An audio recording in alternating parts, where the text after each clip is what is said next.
The billing alert arrived at 2:17 a.m. on a Tuesday, flagging a referral bonus I'd never authorized. I stared at my laptop screen in the dim light of my home office, coffee growing cold beside a stack of discovery motions. Jonathan Inglewood, 42 years old, of counsel at one of Cleveland's most distinguished partnerships. 20 years of corporate litigation had taught me to trust patterns, and this one felt wrong.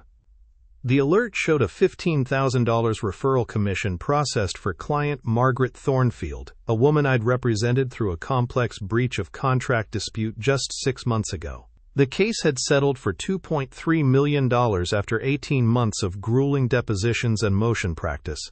I remembered every detail, every billable hour, every strategy session. But I'd never referred Margaret Thornfield to anyone.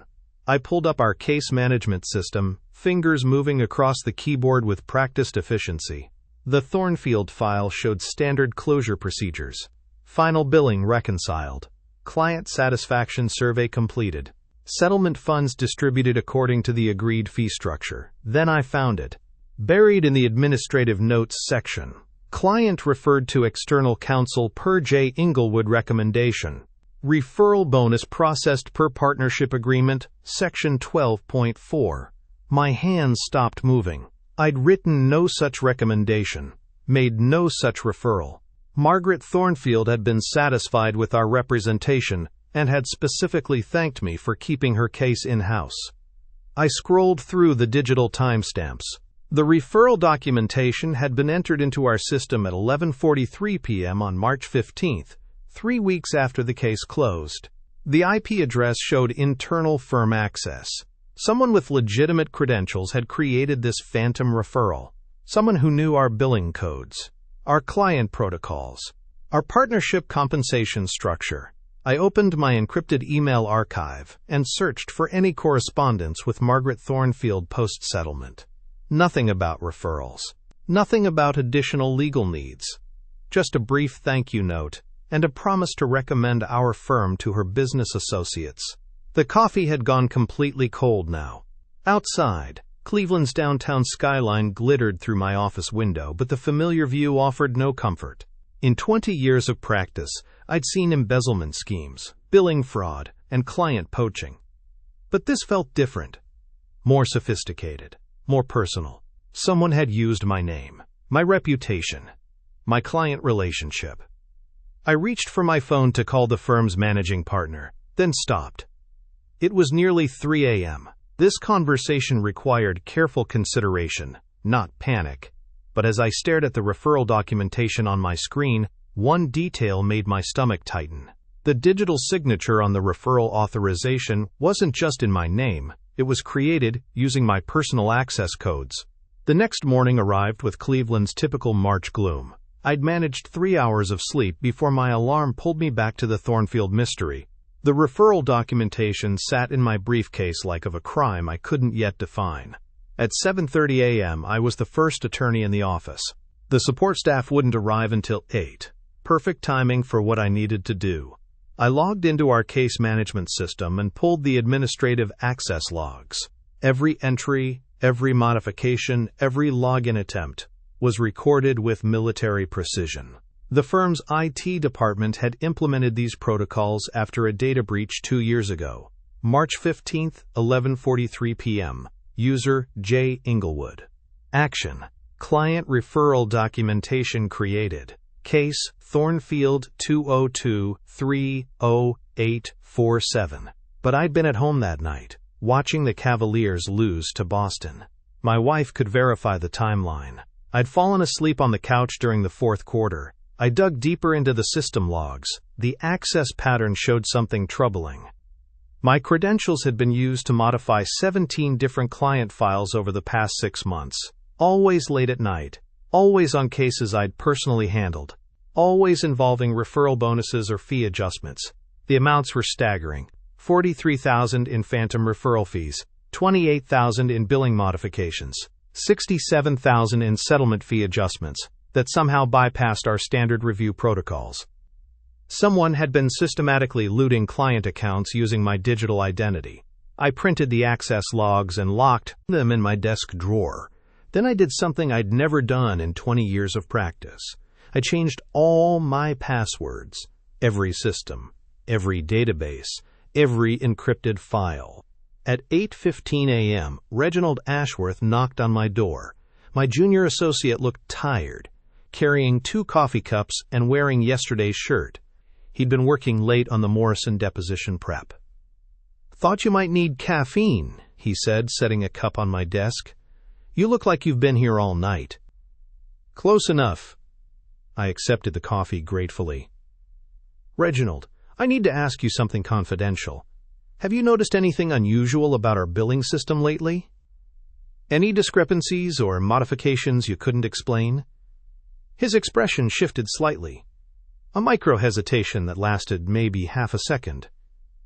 "What kind of discrepancies?" "Client referrals that don't match our internal records. Fee adjustments that bypass normal approval channels. I haven't seen anything like that." He sat down across from my desk. "Is there a specific case you're concerned about?" I studied his face. Reginald had joined the firm 18 months ago, fresh from Case Western's law program. Brilliant legal mind. Exceptional research skills. Access to all my case files as part of his associate responsibilities. "Just routine audit preparation," I said. "The managing partners want clean books before the quarterly review." He nodded and left to prepare for the Morrison deposition. But something in his demeanor had changed. The easy confidence was gone, replaced by careful calculation. I spent the next hour reviewing Reginald's work product from the past 6 months. His legal research was flawless. His brief writing exceeded expectations. His client interaction notes were detailed and professional. But buried in the metadata of his document submissions, I found something interesting. Timestamps that didn't align with his reported hours. File access logs that showed him reviewing closed cases well after midnight. Database queries for client contact information on matters he'd never been assigned. At 10:30 a.m., I called our IT director, Persephone Blackwood. She arrived within minutes, carrying a tablet and wearing the expression of someone who'd been expecting this conversation. "Jonathan, I've been meaning to talk to you about some unusual system activity," she said, closing my office door. "Your access credentials have been flagging our security protocols." "How so?" "Late-night logins from your workstation when building security shows you badged out hours earlier. Database queries that don't match your current caseload. File modifications on closed matters." She showed me the security reports on her tablet. The pattern was unmistakable. Someone with my login credentials had been systematically accessing client files, modifying billing records, and creating phantom referral documentation. "Persephone, I need you to check something specific. Can you tell me who has physical access to my workstation after hours?" Her fingers moved across the tablet screen. "Your office keycard access shows normal patterns. But," she paused, scrolling through additional data, "your computer hasn't been logging off properly. Someone's been using remote access protocols to maintain active sessions. Remote access requires secondary authentication. Unless someone has your backup authentication codes." The pieces clicked into place. 6 months ago, I'd given Reginald my backup codes during a weekend emergency when I was out of town and he needed to access a time-sensitive filing. Standard practice for senior associates. I'd forgotten to change them afterward. "Persephone, I need you to generate a complete audit trail for my credentials. Every login, every file access, every system modification for the past year. And I need it done quietly." She nodded.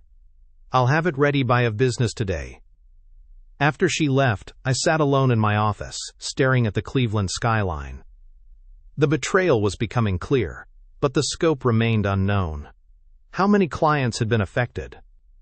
How much money had been diverted? How long had this been happening? At 2:15 p.m., my phone buzzed with a text from an unknown number.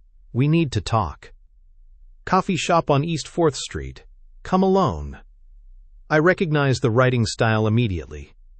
Reginald's precise punctuation. His formal tone even in casual communication. The coffee shop was crowded with the usual downtown lunch crowd. I found Reginald at a corner table, a laptop open, looking like any other young professional conducting business. "You've been digging into the system logs," he said without preamble. "Yes. And you found the referral modifications." "Yes." He closed his laptop and leaned back in his chair. "I suppose you want an explanation." "I want the truth." "The truth is complicated, Jonathan. The firm's compensation structure is broken. Junior associates work 80-hour weeks for a fraction of what partners earn from our research and client development. The referral bonus system rewards name recognition over actual work product. So you decided to steal. I decided to correct an inequity." His voice remained calm, professional. "Every referral I processed was for clients who specifically requested my continued involvement on their matters. I simply ensured the compensation reflected reality. Using my credentials, my reputation, my client relationships. Your credentials provided access. But the work was mine. The client satisfaction was earned through my efforts. I felt something cold settle in my chest. This wasn't remorse. This was justification." "How much, Reginald?" $138,000 over 6 months. All properly documented. All traceable to legitimate client outcomes. The number hit like a physical blow. More than I'd calculated. More than I'd feared. "And you thought I'd never notice? I thought you'd understand." He leaned slightly. "You've been practicing for 20 years. You know how this business really works. The partners take credit for associate work. Clients pay premium rates for junior lawyer research. The system is already corrupt. The system has rules, ethics, professional standards. The system has appearances." He stood up, gathering his laptop. "I'll submit my resignation this afternoon. Clean transition. No disruption to client matters." "Reginald, this isn't just an employment issue. This is theft, fraud, bar violations. It's a difference of opinion about compensation equity." He paused at the table's edge. "I'd suggest you consider the firm's reputation before making any hasty decisions about formal complaints." After he left, I sat alone with my coffee, watching Cleveland's business district through the window. The betrayal was complete now. Not just the theft, but the arrogance. The assumption that I'd prioritize firm politics over professional integrity. I pulled out my phone and dialed the Ohio State Bar Association's ethics hotline. They knew the passwords to my encrypted deposition files. The Ohio State Bar Association's professional conduct department occupied 3 floors of a downtown Columbus building that smelled like old carpet and institutional coffee. I arrived at 9:15 a.m. for my interview with ethics investigator Dr. Patricia Chen, carrying 2 banker's boxes of Mr. Inglewood. Dr. Chen was younger than I'd expected, maybe 40, with the kind of precise manner that suggested she'd prosecuted attorneys before joining the bar. "Thank you for coming." Her office walls displayed certificates from Harvard Law and the University of Chicago. A good sign. She'd understand the complexity of what Reginald had orchestrated. "Walk me through the discovery timeline," she said, opening a fresh legal pad. I explained the billing alert, the case management audit, the referral database analysis. She took notes in shorthand, occasionally asking for clarification about our firm's client intake procedures. "The defendant, Mr. Reginald Lakewood, had administrative access to your client files?" "Limited access. Enough to process referral paperwork and update contact information. Not enough to modify billing rates or fee agreements. But he found a way. He exploited a gap in our system architecture. When clients called requesting follow-up services, he'd register them as new referrals under his name, instead of continuing their existing matters under mine." Dr. Chen made another note. "Creating artificial origination credits." "Exactly. The firm's compensation structure includes substantial bonuses for client development. He was essentially stealing my professional relationships and monetizing them." She reviewed the printouts I'd provided. Bank records, email logs, referral tracking reports. The digital paper trail was comprehensive. "Have you discussed this matter with your firm's management?" "I briefed the managing partner yesterday. The firm is conducting its own internal investigation." "And Mr. Lakewood's current status?" Suspended pending resolution. He submitted his resignation, but we haven't accepted it yet. Dr. Chen closed her notepad. Mr. Inglewood, based on your preliminary, we're opening a formal investigation under Ohio Professional Conduct Rule 8.4. Mr. Lakewood will receive notice within 48 hours. The firm's emergency partners meeting convened at 2 p.m. in our main conference room. 7 partners around a mahogany table that had witnessed 30 years of Cleveland legal history. The atmosphere felt funeral quiet. Managing partner Persephone Blackwood called the session to order. Jonathan has briefed me on the Lakewood situation. We need to discuss immediate damage control and long-term implications. Corporate partner Reginald Ashford spoke first. What's our exposure? Client lawsuits, malpractice claims. Minimal, I replied. The clients received competent representation. The issue is internal compensation fraud, not professional negligence. But if this becomes public, said litigation partner Persephone Greenwood, our reputation takes a hit. Clients will question our internal controls. Our reputation takes a bigger hit if we cover this up, I said. I've already filed with the state bar. We need to be transparent with affected clients. Blackwood nodded. Agreed. Jonathan, I want you to lead client notification, personal calls to everyone involved, full disclosure about the billing irregularities. What about Lakewood? Asked family law partner Reginald Fairwood. He's finished here, Blackwood said.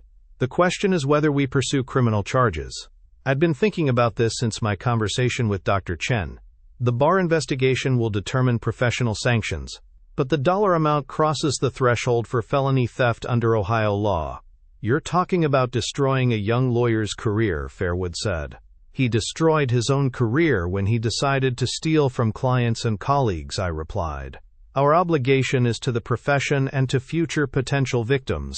The room fell silent. These were good lawyers, ethical lawyers, but they were also business partners worried about firm stability. I'll contact the Cuyahoga County Prosecutor's Office, Blackwood finally said. If they want to pursue charges, we'll cooperate fully. The client calls began that afternoon. 12 conversations with people who'd trusted our firm with significant legal matters. Most were understanding once I explained the situation. A few were angry about the breach of internal controls. Mrs. Persephone Elmwood, whose estate planning matter had been affected, was particularly direct. How do I know this won't happen again? We're implementing new oversight protocols, I told her. Dual authorization for all referral processing, monthly audits of compensation calculations, and we're engaging an external consultant to review our entire client management system. I appreciate your honesty, Mr. Inglewood, but I'll be seeking other representation for future matters. I couldn't blame her. Trust, once broken, required years to rebuild. The Bar Financial Integrity Commission's formal hearing was scheduled for the following month. Dr. Chen called to update me on their investigation progress. We've subpoenaed Mr. Lakewood's bank records and personal financial statements, she said. The pattern is clear. Systematic diversion of referral fees over a 6-month period, total amount confirmed at $138,000. What's the likely outcome? Professional sanctions are certain. Suspension, probably 2 years minimum. Restitution to your firm. Possible criminal referral to local prosecutors. And the timeline? Bar discipline moves faster than criminal proceedings. We should have a final order within 90 days. 3 weeks later, Cuyahoga County Prosecutor Persephone Westwood called personally. Mr. Inglewood, we're filing charges against Reginald Lakewood. Theft in office, computer fraud, money laundering. He'll be arraigned next Tuesday. The news hit the legal community like a small earthquake. The Cleveland Plain Dealer ran a brief story. Local attorney charged in referral fee scheme. The Ohio State Bar Journal published a longer piece about the importance of internal financial controls. Reginald's criminal defense attorney reached out about a plea agreement. Guilty plea to reduced charges. Full restitution. Cooperation with ongoing investigations. He wants to avoid prison time, the attorney explained during our phone call. That's between him and the prosecutor, I said. My concern is protecting future clients from similar schemes. The plea hearing was held on a gray October morning. I sat in the gallery as Reginald stood before Judge Persephone Redwood, acknowledging his guilt in a voice barely above a whisper. "Mr. Lakewood," the judge said, "you violated the trust placed in you by clients, colleagues, and the legal profession. This court sentences you to 18 months in prison, suspended pending completion of 2 years probation, full restitution of $138,000, and 200 hours of community service." The bar's final disciplinary order came down 2 weeks later: 2-year suspension from practice, mandatory ethics education, supervised probation upon reinstatement. Dr. Chen called with the news. "The commission was impressed by your firm's cooperation and transparency." That weighed heavily in their decision to focus on rehabilitation rather than permanent disbarment. Will he practice again? Possibly. But he'll carry this record forever. Most firms won't take the risk. I spent the following months helping other firms strengthen their internal controls. Word had spread through Cleveland's legal community about our experience. Managing partners wanted to ensure their practices were protected against similar schemes. The work was satisfying in an unexpected way. Teaching prevention felt more valuable than prosecuting violations after the fact. 6 months later, I opened my own practice in a renovated warehouse in Cleveland's Flats district. The exposed brick walls and industrial windows felt honest. No marble lobbies or mahogany conference tables. Just clean lines and transparent billing. My first client was a small manufacturing company that needed help with a contract dispute. The owner, Persephone Brightwood, had been referred by a former colleague at the firm. "I heard about what happened," she said during our initial meeting. "That's exactly why I want to work with someone who values integrity." The case was straightforward. No hidden fees or surprise charges. I sent detailed billing statements every 2 weeks. She paid promptly and referred 2 other businesses. Word spread through Cleveland's business community. Companies wanted attorneys who prioritized transparency over profit margins. My practice grew steadily, built on referrals from satisfied clients rather than elaborate marketing schemes. The Ohio State Bar Association invited me to speak at their annual ethics conference. The topic: Internal Controls and Financial Integrity in Modern Law Practice. I accepted, knowing the message needed to reach as many attorneys as possible. During my presentation, I outlined the warning signs we'd missed and the systems we'd implemented afterward. Real-time billing alerts. Quarterly client verification calls. Mandatory vacation policies that prevented long-term concealment of financial irregularities. Prevention costs less than prosecution, I told the audience of 200 attorneys, both financially and professionally. After the conference, several firms hired me as a consultant. I help law firms craft betrayal response protocols. The work combines legal analysis with practical risk management. Each engagement teaches me something new about the vulnerabilities that exist in modern legal practice. Reginald completed his community service at a legal aid clinic. I heard he was working as a paralegal at a small personal injury firm, earning a fraction of his former salary. His supervising attorney called occasionally for character references. I provided honest assessments without editorial commentary. The firm replaced him with Persephone Ashwood, a recent law school graduate with impeccable references and a healthy respect for ethical boundaries. She asked thoughtful questions and double-checked her work. Trust would rebuild slowly, but the foundation was solid. My new office overlooks the Cuyahoga River. Ships pass by carrying cargo to destinations unknown. The water moves constantly, washing away yesterday's debris while carrying tomorrow's possibilities. The phone rings with new clients who value honesty over prestige. My calendar fills with cases that matter to real people facing genuine problems. The work feels purposeful again. Some evenings, I stay late reviewing case files or preparing for depositions. The building is quiet except for the distant sound of traffic crossing the bridge. No encrypted files or suspicious billing alerts. No junior associates working unusual hours or accessing systems without authorization. Just the steady rhythm of honest legal work. It was finally over, and the silence felt earned.